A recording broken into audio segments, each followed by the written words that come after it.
as you all know, Savio decided earlier this year to close our residential and day treatment programs. And it had nothing to do with COVID. It was something we have been, when I announced it to staff, what I told them, and I really meant it, was we have spent the last 20 years teeing up to close our residential program. We did not want to provide residential care for kids. We wanted to focus our energy and resources to provide services that helped children stay with their families at home, and when that couldn't happen, to help them be able to maintain at foster care levels of care.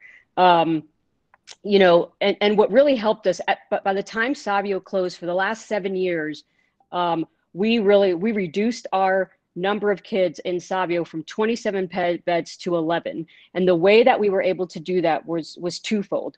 One is we built up our continuum of care, our community-based services, to have 10 evidence-based models. We have a total of 16 different programs in our community-based services.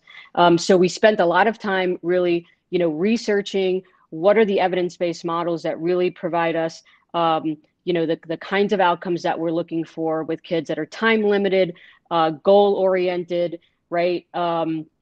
And that meet needs that our communities have, right? So it's not just a matter of bringing any evidence-based model, and it's a matter of really being strategic about what are the needs of our communities and which models will really address those needs. So we spent a lot of time doing that, and really spent a lot of time when we got a referral to truly assess the child and family. So let's take a look at really what we have in front of us, for lack of better words, what ingredients do we have, and do we have what it takes to help that child and family succeed together without having to remove the child.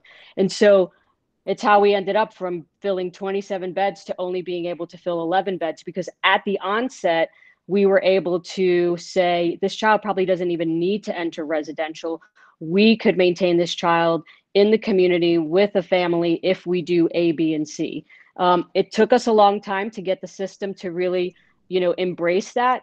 But by the time, this year, by the time we decided to close the doors to our residential facility, it was because we felt that we had really moved the system to trust in us that we could get this done by helping kids stay in communities.